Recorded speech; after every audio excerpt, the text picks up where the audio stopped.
प्रभु की स्तुति। आप इस चैनल को रोजाना सुनकर 1 साल में बाइबल पढ़ सकते हैं। Please subscribe and support. आज के बाइबल अध्याय। जकरिया भविष्यवक्ता की पुस्तक अध्याय 11। जकरिया अध्याय 11।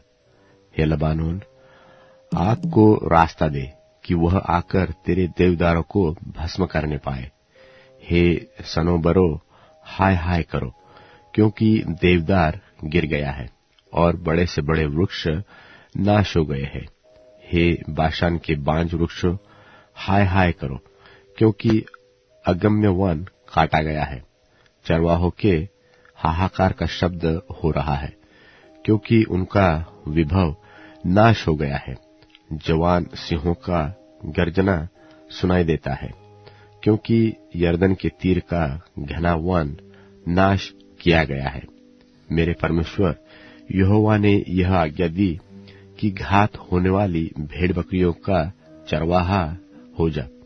उनके मोल लेने वाले उन्हें घात करने पर भी अपने को दोषी नहीं जानते, और उनके बेचने वाले कहते हैं कि यहोवा धन्य है, हम धनी हो गए हैं।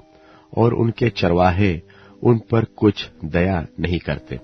यहोवा की यह वाणी है कि मैं इस देश के रहने वालों पर फिर दया न करूंगा, वरन मैं मनुष्यों को एक दूसरे के हाथ में और उनके राजा के हाथ में पकड़वा दूंगा, और वे इस देश को नाश करेंगे, और मैं इनके रहने वालों को उनके वंश से न छुड़ाऊंगा। सो मैं घात होने वाली भेड़ बकरियों को, और विशेष करके उनमें से जो दीन थी, उनको चराने लगा। और मैंने 2 लाठियां ली, एक का नाम मैंने मनोहरता रखा और दूसरी का नाम बंधन। इनको लिए हुए मैं उन भेड़ बकरियों को चराने लगा, और मैंने उनके तीनों चरवाहों को 1 महीने में नाश कर दिया। और मैं उनके कारण अधीर था, और वे मुझसे घृणा करती थी।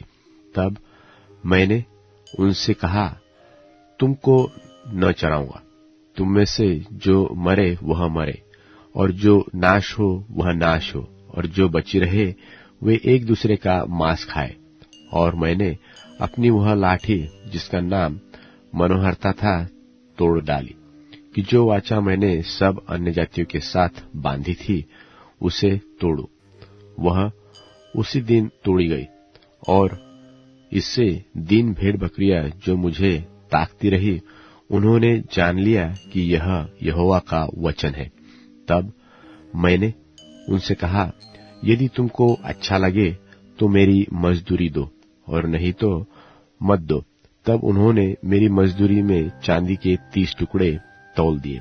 तब यहोवा ने मुझसे कहा, इन्हें कुम्हार के आगे फेंक दे, अर्थात यह क्या ही भारी दाम है जो उन्होंने मेरा ठहराया है। तब मैंने चांदी के उस 30 टुकड़ों को लेकर यहोवा के घर में कुम्हार के आगे फेंक दिया। और मैंने अपनी दूसरी लाठी जिसका नाम बंधन था इसलिए तोड़ डाली कि मैं उस भाई भाई के से नाते को जो यहूदा और इस्राएल के बीच में है तोड़ डालूं। तब यहोवा ने मुझसे कहा, अब तू मुड़ चरवाहे के हथियार ले ले, क्योंकि मैं इस देश में ऐसा एक चरवाहा ठहराऊंगा जो न खोई हुई को ढूंढेगा, न तितर बितर को इकट्ठी करेगा, न तो घायल को चंगा करेगा, न जो भली चंगी है उनका पालन पोषण करेगा, वरन मोटियों का मांस खाएगा और उनके खुरों को फाड़ डालेगा। हाय उस निकम्मे चरवाहे पर जो भेड़ बकरियों को छोड़ जाता है, उसकी बाह और दहिनी आंख दोनों पर तलवार लगेगी। तब उसकी बाह सूख जाएगी और उसकी दहिनी आंख बैठ जाएगी। जकरिया भविष्यवक्ता की पुस्तक अध्याय 12। जकरिया अध्याय 12। इस्राएल के विषय में यहोवा का कहा हुआ भारी वचन। यहोवा जो आकाश का तानने वाला और पृथ्वी की नेव डालने वाला और मनुष्य की आत्मा रचाने वाला है, उसकी यह वाणी है कि देखो, मैं यरूशलेम को चारों ओर की सब जातियों के लिए लड़खड़ा देने के मद का कटोरा ठहरा दूंगा, और जब यरूशलेम घेर लिया जाएगा तब यहूदा की दशा ऐसी होगी, और उस समय पृथ्वी की जाति जातियां यरूशलेम के विरुद्ध इकट्ठी होगी। तब मैं उसको इतना भारी पत्थर बनाऊंगा कि जो उसको उठाएगा वे बहुत ही घायल होंगे। यहोवा की यह वाणी है कि उस समय मैं हर एक घोड़े को घबरा दूंगा और उसके सवार को घायल करूंगा, और मैं यहूदा के घराने पर कृपा दृष्टि करूंगा, परंतु अन्य जातियों के सब घोड़ों को अंधा कर डालूंगा। तब यहूदा के अधिपति सोचेंगे कि यरूशलेम के निवासी अपने परमेश्वर सेनाओं के यहोवा की सहायता से मेरे सहायक बनेंगे। उस समय मैं यहूदा के अधिपतियों को ऐसा कर दूंगा जैसी लकड़ी के ढेर में आग भरी अंगीठी व पूले में जलती हुई मशाल होती है, अर्थात वे दाहिने बाएं चारों ओर के सब लोगों को भस्म कर डालेंगे। और यरूशलेम जहां अब बसी है वही यरूशलेम बसी रहेगी, और यहोवा पहले यहूदा के तंबू को उद्धार करेगा। कहीं ऐसा न हो कि दाऊद का घराना और यरूशलेम के निवासी अपने अपने विभव के कारण यहूदा के विरुद्ध बढ़ाई मारे। उस समय यहोवा यरूशलेम के निवासियों को मानो ढाल से बचा लेगा, और उस समय उनमें से जो ठोकर खाने वाला हो वह दाऊद के समान होगा, और दाऊद का घराना परमेश्वर के समान होगा, अर्थात यहोवा के उस दूत के समान जो उसके आगे आगे चलता था। और उस समय मैं उन सब जातियों को जो यरूशलेम पर चढ़ाई करेंगे नाश करने का यत्न करूंगा, और मैं दाऊद के घराने और यरूशलेम के निवासियों पर अपना अनुग्रह करने वाली और प्रार्थना सिखाने वाली आत्मा उंडेलूंगा। तब वे मुझे अर्थात जिससे उन्होंने वेधा है ताकेंगे, और उसके लिए ऐसे रोएंगे जैसे एकलौते पुत्र के लिए रोते पीटते हैं, और ऐसा भारी शोक करेंगे जैसा पहिलौठे के लिए करते हैं। उस समय यरूशलेम में इतना रोना पीटना होगा जैसा मगिद्दोन की तराई में हदद्रिमोन में हुआ था। वरन सारे देश में विलाप, एक एक परिवार में अलग अलग, अर्थात दाऊद के घराने का परिवार अलग और उनकी स्त्रियां अलग, नातान के घराने का परिवार अलग और उनकी स्त्रियां अलग, लेवी के घराने का परिवार अलग और उनकी स्त्रियां अलग, शिमियों का परिवार अलग और उनकी स्त्रियां अलग। निदान जितने परिवार रह गए हो, एक एक परिवार अलग अलग और उनकी स्त्रियां भी अलग अलग। यूहन्ना का प्रकाशित वाक्य 21वां अध्याय। फिर मैंने नए आकाश और नई पृथ्वी को देखा, क्योंकि पहला आकाश और पहली पृथ्वी जाती रही थी और समुद्र भी न रहा। फिर मैंने पवित्र नगर नए यरूशलेम को स्वर्ग पर से परमेश्वर के पास से उतरते देखा, और वह उस दुल्हन के समान थी जो अपने पति के लिए श्रृंगार किए हो। फिर मैंने सिंहासन में से किसी को ऊंचे शब्द से यह कहते हुए सुना कि देख, परमेश्वर का डेरा मनुष्यों के बीच में है। वह उनके साथ डेरा करेगा और वे उसके लोग होंगे, और परमेश्वर आप उनके साथ रहेगा और उनका परमेश्वर होगा, और वह उनकी आंखों से सब आंसू पोंछ डालेगा, और उसके बाद मृत्यु न रहेगी और न शोक, न विलाप, न पीड़ा रहेगी। पहली बातें जाती रहीं।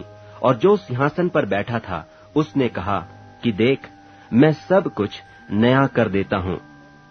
फिर उसने कहा कि लिख ले, क्योंकि ये वचन विश्वास के योग्य और सत्य हैं। फिर उसने मुझसे कहा, ये बातें पूरी हो गई हैं। मैं अल्फा और ओमेगा, आदि और अंत हूँ। मैं प्यासे को जीवन के जल के सोते में से सेंत मेंत पिलाऊंगा। जो जय पाए वही इन वस्तुओं का वारिस होगा, और मैं उसका परमेश्वर होऊंगा और वह मेरा पुत्र होगा। पर डरपोकों और अविश्वासियों और घिनौनों और हत्यारों और व्यभिचारियों और टोन्हों और मूर्ति पूजकों और सब झूठों का भाग उस झील में मिलेगा जो आग और गंधक से जलती रहती है। यह दूसरी मृत्यु है। फिर जिन 7 स्वर्गदूतों के पास 7 पिछली विपत्तियों से भरे हुए 7 कटोरे थे, उनमें से एक मेरे पास आया और मेरे साथ बातें करके कहा, इधर आ, मैं तुझे दुल्हन अर्थात मेमने की पत्नी दिखाऊंगा। और वह मुझे आत्मा में एक बड़े और ऊंचे पहाड़ पर ले गया और पवित्र नगर यरूशलेम को स्वर्ग पर से परमेश्वर के पास से उतरते दिखाया। परमेश्वर की महिमा उसमें थी और उसकी ज्योति बहुत ही बहुमोल पत्थर अर्थात बिल्लौर के समान यशब की नाई स्वच्छ थी। और उसकी शहरपनाह बड़ी ऊंची थी और उसके 12 फाटक और फाटकों पर 12 स्वर्गदूत थे और उन पर इस्राएलियों के 12 गोत्रों के नाम लिखे थे। पूर्व की ओर 3 फाटक, उत्तर की ओर 3 फाटक, दक्षिण की ओर 3 फाटक और पश्चिम की ओर 3 फाटक थे। और नगर की शहरपनाह की 12 नेवें थीं और उन पर मेमने के 12 प्रेरितों के 12 नाम लिखे थे। और जो मेरे साथ बातें कर रहा था, उसके पास नगर और उसके फाटकों और उसकी शहरपनाह को नापने के लिए एक सोने का गज था। और वह नगर चौकोर बसा हुआ था और उसकी लंबाई चौड़ाई के बराबर थी। और उसने उस गज से नगर को नापा तो 750 कोस का निकला। उसकी लंबाई और चौड़ाई और ऊंचाई बराबर थी। और उसने उसकी शहरपनाह को मनुष्य के अर्थात स्वर्गदूत के नाप से नापा तो 144 हाथ निकली। और उसकी शहरपनाह की जुड़ाई यशब की थी। और नगर ऐसे चोखे सोने का था जो स्वच्छ कांच के समान हो। और उस नगर की नेवें हर प्रकार के बहुमोल पत्थरों से संवारी हुई थीं। पहली नेव यशब की थी, दूसरी नीलमणि की, तीसरी लालड़ी की, चौथी मरकत की, 5वीं गोमेदक की, 6वीं माणिक्य की, 7वीं पीतमणि की, 8वीं पेरोज की, 9वीं पुखराज की, 10वीं लहसनिये की, 11वीं धूम्रकांत की, 12वीं याकूत की। और 12 फाटक 12 मोतियों के थे। एक एक फाटक एक एक मोती का बना था। और नगर की सड़क स्वच्छ कांच के समान चोखे सोने की थी। और मैंने उसमें कोई मंदिर न देखा, क्योंकि सर्वशक्तिमान प्रभु परमेश्वर और मेमना उसका मंदिर हैं। और उस नगर में सूर्य और चांद के उजाले का प्रयोजन नहीं, क्योंकि परमेश्वर के तेज से उसमें उजाला हो रहा है और मेमना उसका दीपक है। और जाति जाति के लोग उसकी ज्योति में चले फिरेंगे। और पृथ्वी के राजा अपने अपने तेज का सामान उसमें लाएंगे। और उसके फाटक दिन को कभी बंद न होंगे और रात वहां न होगी। और लोग जाति जाति के तेज और विभव का सामान उसमें लाएंगे। और उसमें कोई अपवित्र वस्तु या घृणित काम करने वाला या झूठ का गढ़ने वाला किसी रीति से प्रवेश न करेगा, पर केवल वे लोग जिनके नाम मेमने के जीवन की पुस्तक में लिखे हैं।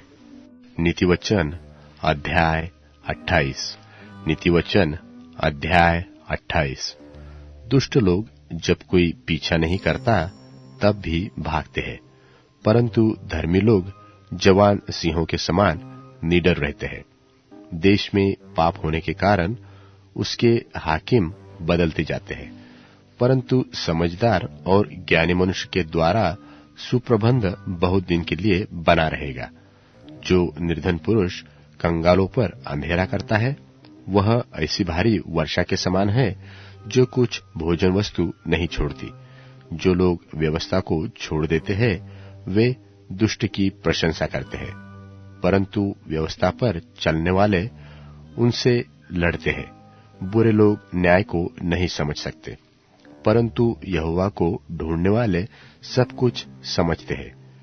टेढ़ी चाल चलने वाले धनी मनुष्य से खराई से चलने वाला निर्धन पुरुष ही उत्तम है। जो व्यवस्था का पालन करता वह समझदार सुपुत होता है, परंतु लड़ाऊ का संगी अपने पिता का मुंह काला करता है। जो अपना धन ब्याज आदि बढ़ती से बढ़ाता है, वह उसके लिए बटोरता है जो कंगालों पर अनुग्रह करता है। जो अपना कान व्यवस्था सुनने से फेर देता है, उसकी प्रार्थना घृणित ठहरती है। जो सीधे लोगों को भटकाकर कुमार्ग में ले जाता है, वह अपने खोदे हुए गड्ढे में आप ही गिरता है। परंतु खरे लोग कल्याण के भागी होते हैं। धनी पुरुष अपनी दृष्टि में बुद्धिमान होता है, परंतु समझदार कंगाल उसका मर्म बूझ लेता है। जब धर्मी लोग जयवंत होते हैं, तब बड़ी शोभा होती है, परंतु जब दुष्ट लोग प्रबल होते हैं, तब मनुष्य अपने आप को छिपाता है। जो अपने अपराध छिपा रखता है, उसका कार्य सुफल नहीं होता, परंतु जो उनको मान लेता है और छोड़ भी देता है, उस पर दया की जाती है। जो मनुष्य निरंतर भय मानता रहता है, वह धन्य है, परंतु जो अपना मन कठोर कर लेता है, वह विपत्ति में पड़ता है। कंगाल प्रजा पर प्रभुता करने वाला दुष्ट गरजने वाले सिंह और घूमने वाले रीछ के समान है। जो प्रधान मंद बुद्धि का होता है, वही बहुत अंधेर करता है, और जो लालच का बैरी होता है, वह दीर्घायु होता है। जो किसी प्राणी की हत्या का अपराधी हो, वह भागकर गड्ढे में गिरेगा, कोई उसको न रोकेगा। जो सीधाई से चलता है, वह बचाया जाता है, परंतु जो टेढ़ी चाल चलता है, वह अचानक गिर पड़ता है। जो अपनी भूमि को जोता बोया करता है, उसका तो पेट भरता है, परंतु जो निकम्मे लोगों की संगति करता है, वह कंगालपन से घिरा रहता है। सच्चे मनुष्य पर बहुत आशीर्वाद होते रहते हैं, परंतु जो धनी होने में उतावली करता है, वह निर्दोष नहीं ठहरता। पक्षपात करना अच्छा नहीं, और यह भी अच्छा नहीं कि पुरुष एक टुकड़े रोटी के लिए अपराध करे। न्यून दृष्टि वाला धन प्राप्त करने में उतावली करता है और नहीं जानता कि मैं घटी में पड़ूंगा। जो किसी मनुष्य को डांटता है, वह अंत में चापलूसी करने वाले से अधिक प्यारा हो जाता है। जो अपने माँ बाप को लूटकर कहता है कि कुछ अपराध नहीं, वह नाश करने वाले का संगी ठहरता है। लालची मनुष्य झगड़ा मचाता है, और जो यहोवा पर भरोसा रखता है, वह हष्टपुष्ट हो जाता है। जो अपने ऊपर भरोसा रखता है, वह मूर्ख है, और जो बुद्धि से चलता है, वह बचता है। जो निर्धन को दान देता है, उसको घटी नहीं होती, परंतु जो उससे दृष्टि फेर लेता है, वह शाप पर शाप पाता है। जब दुष्ट लोग प्रबल होते हैं, तब तो मनुष्य ढूंढे नहीं मिलते, परंतु जब वे नाश हो जाते हैं, तब धर्मी उन्नति करते हैं। अब Amazon music, tune in, Spotify और YouTube म्यूजिक में उपलब्ध है।